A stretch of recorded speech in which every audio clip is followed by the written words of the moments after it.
Salut les gars, c'est le Barack RC. Alors voilà, aujourd'hui un petit unboxing. Donc voilà, c'est d'un cadeau de Noël. Et encore une fois, merci à ma famille de m'avoir offert ça. Parce que là, franchement, ça fait chaud au cœur. Et puis voilà. Et je dis aussi, Brazzer aussi, ça, il est un petit peu chiant. Enfin bon, je vais revenir. Alors au début, en ce qui concerne le cadeau en question, j'ai regardé les vidéos de Breezer RC, etc. Même de Jessica et tout le tintouin. Voilà, qu'ils ont eu plusieurs essais dessus. Donc moi après ça m'a rendu un petit peu curieux de cet engin. Moi qui adore ce genre de type d'engin, vous allez voir. Voilà. Alors du coup sur une expo, et là c'était en l'occurrence celle de Ronchin, il y avait RC Mode Racing. Et parmi RC Mode Racing, il y a Ziggy qui s'est acheté ce fameux engin. Puis il m'a filé la radio, puis il m'avait dit, tu sais quoi, va te mettre sur le podium, ne dis rien, et essaie. Chose que j'ai fait. Et c'est un des seuls engins qui m'a fait autant kiffer, alors que c'était un moteur à charbon. Il m'a fait vraiment kiffer dû à son comportement. Et Ziggy n'avait rien touché. Sur ce, voilà, je vous présente un petit peu l'engin. Donc je pense que vous l'avez forcément vu. Hein. Et je pense que ça ne sera pas une surprise non plus pour eux. Et je vais prévoir éventuellement des modifications. Voilà. Allez, je vais commencer par ouvrir. Voilà. Forcément, c'est un Arma. Voilà, premier indice. Deuxième indice. Voilà. La radio. Alors je l'ai juste ouvert vite fait avec la famille pour voir un petit peu ce que c'était. Et puis bon, comme on est en famille, voilà, on en profite. Et puis je tiens à dire que je suis pas le seul à faire du modélisme.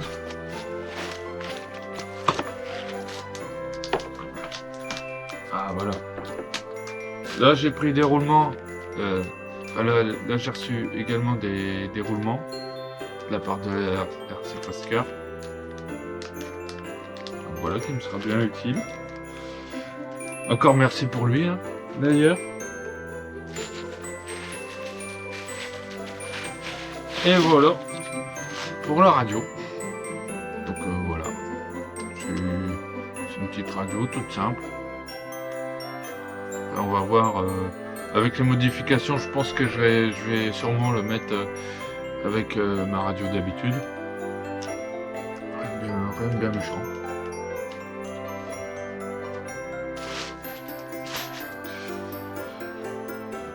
Bah maintenant, on passe au gros morceau.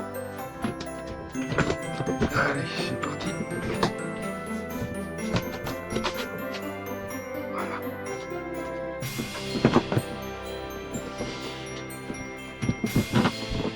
Je pense que c'est c'est pas un secret, c'est un secret pour entre guillemets personne du RC Mode Racing.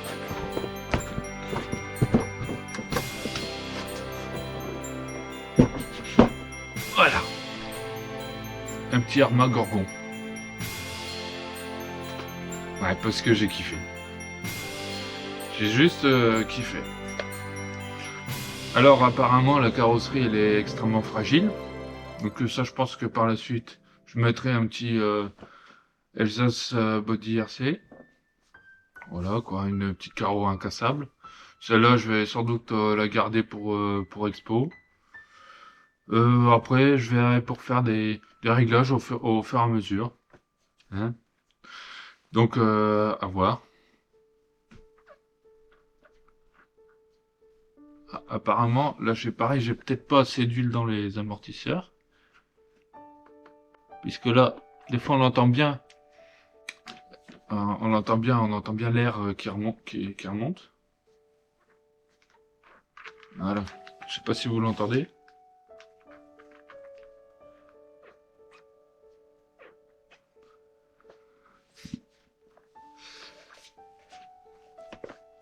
Alors là-dessus, apparemment, on a la batterie.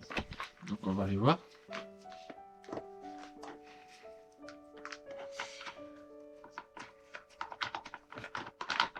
Effectivement. Voilà, qui est juste là. Ça veut pas, ça veut pas. On va éviter de trop forcer.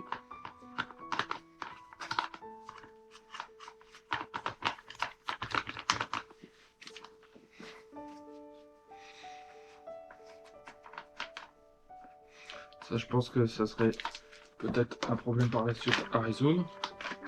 Voilà. Alors, c'est une quoi? C'est une 8 volts 4 à 3 ampères 3. Donc voilà, c'est une petite NIMH. Pareil, rien de bien méchant. Après, je pense que je vais faire un test comme ça avec le chargeur pour voir un petit peu donc ce que vous avez en vrai là-dedans. C'est surtout pour les débutants. Voilà, et puis après, si vous voulez, je vous montrerai un petit peu enfin comment moi je règle les slippers. Et puis éventuellement, si vous voulez, je montrerai un petit peu les quelques préparations à faire éventuellement, ou alors des choses un petit peu à voir. C'est généralement chez à peu près toutes les voitures RTR avant le roulage. Donc voilà. Si vous voulez, n'hésitez pas à mettre un petit commentaire en dessous de la vidéo, si vous le voulez ou non.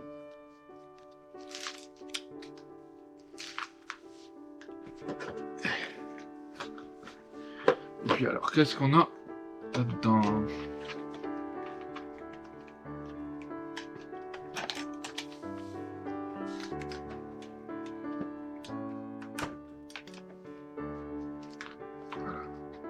Hop. Voilà. Alors ça, c'est ce qu'on appelle un combiné. C'est un combiné variateur-récepteur. Donc pour les débutants, ça simplifie pas mal les choses. Après, je pense que j'ai déjà un variateur, un 120 ampères, que j'avais utilisé pour le 1/8 en 4S. Je pense ça serait peut-être, il y aura peut-être moyen de tester. Je vais voir avec un moteur en type 550 ou alors un 3660, voir si ça peut rentrer. Je pense que oui, ça rentre nickel sans que les câbles ils soient gênés.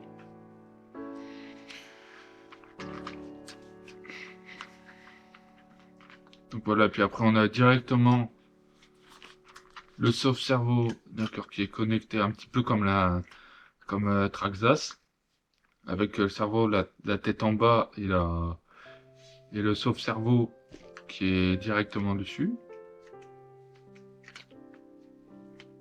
Oui, je pense que c'est à voir tranquillement. Après, on est sur un châssis poutre. Alors, tu as des avantages et des inconvénients des châssis poutres. En soi, les châssis poutres, en général, ça reste assez solide. Ça reste très très solide. Et puis, généralement, ça va en termes mécaniques, c'est pas trop complexe. C'est des châssis qui sont plutôt étroits, avec des masses qui sont plutôt centrées. Mais après, voilà, c'est pour tout ce qui est le démontage, si vous voulez accéder notamment au différentiel arrière. Là, vous êtes obligé de démonter littéralement pratiquement tout le châssis. Donc ça, c'est le gros inconvénient de ce type de châssis. Mais Vous allez voir, ça reste quand même un très très bon châssis. Après là, je pense que c'est plus la place pour un ventilateur. Soit pour, je pense que je vais peut-être pour extraire, dans le sens extraire la chaleur. Après, je verrai bien éventuellement pour mettre du scotch armé à l'intérieur de la carrosserie, histoire de le protéger un petit peu plus. Voilà, donc on va passer au reste de la vidéo. Alors déjà, je vais vous montrer un petit peu ce qu'on a dans ce sachet-là.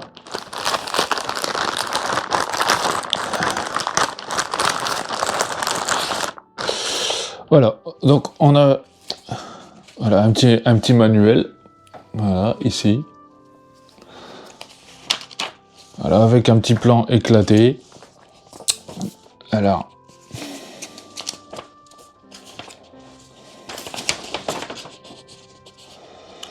voilà, avec un petit éclaté qui est vraiment tout simple en plus. Le petit éclaté du véhicule. Donc on va voir un petit peu.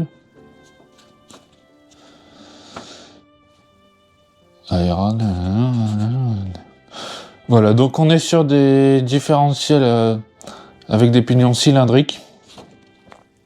Donc apparemment c'est un petit différentiel étanche. Et ça j'aime bien quand c'est étanche.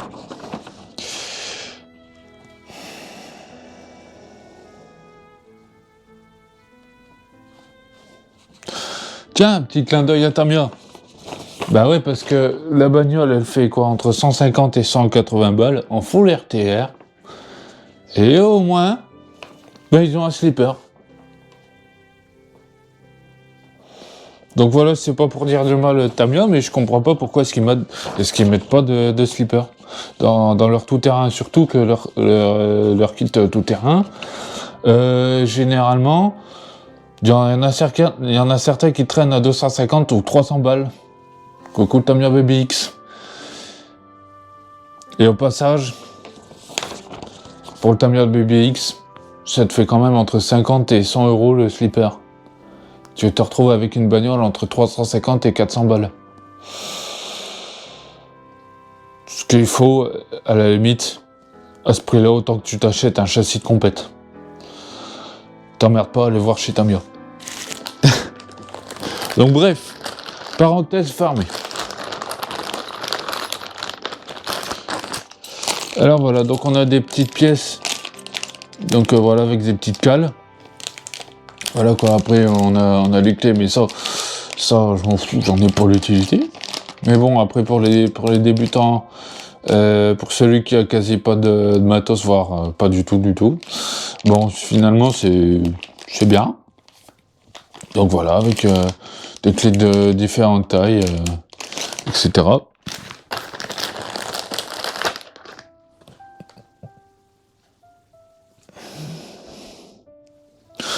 Alors voilà, après on a une petite carte, mais bon, je sais pas à quoi ça sert. Je sais pas, pour ceux qui savent éventuellement, dites-le en commentaire. Voilà, on a également le petit chargeur, je pense.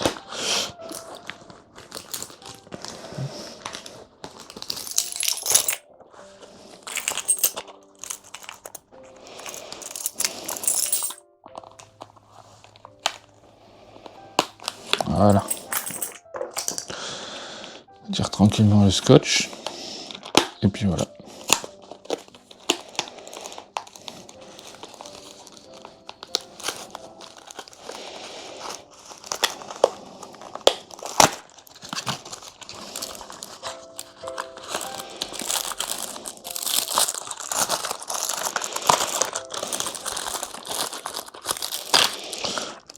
Voilà, donc on a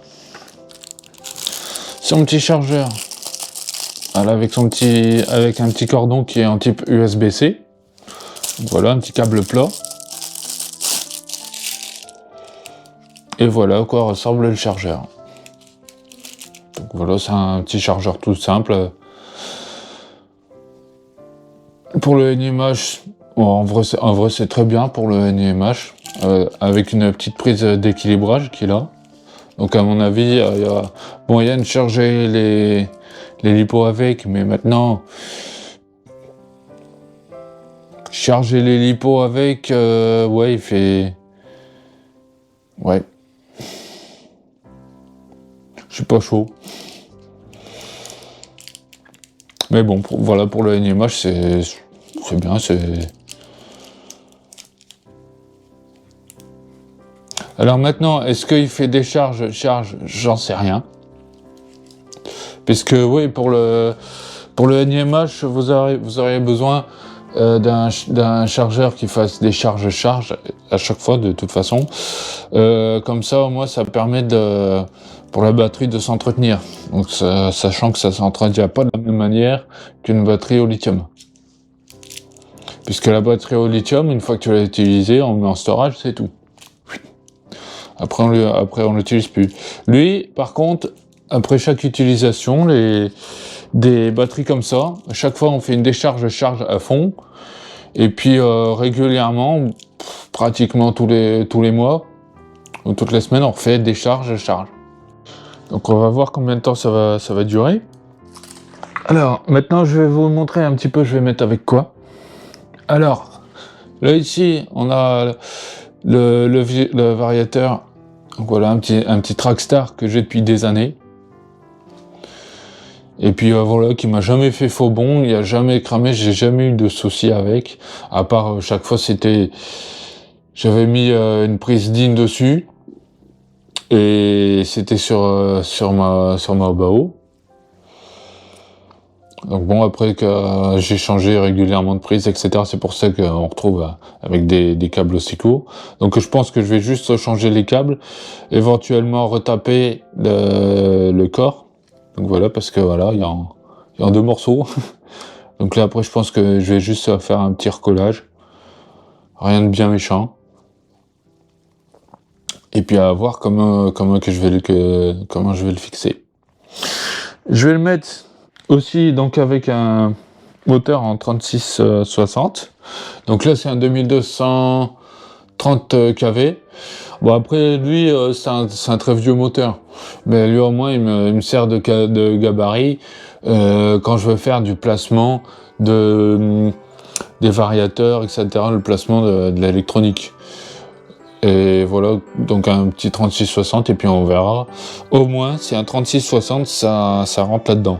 Mais sinon, je pense qu'un petit surpasse hobby, un 3660, par exemple un 3300 kV ou 3500, ça devrait le faire en 3S. Et puis voilà, quoi, je le piloterai au RC Park en 2S. Tranquille, il n'y a pas besoin de plus en vrai. Et voilà, avec le petit récepteur donc Apsima. Donc voilà, j'en ai plusieurs et puis chaque fois je fais tourner régulièrement. Voilà. Donc en vrai, ça va juste me coûter en plus la carrosserie Elsa's Body. Pour l'instant, je vois classique que ça et juste le moteur. Et puis éventuellement les batteries en 2S qui vont venir par la suite. Donc après je verrai bien comment que je vais faire. Donc voilà. Sur ce, ciao.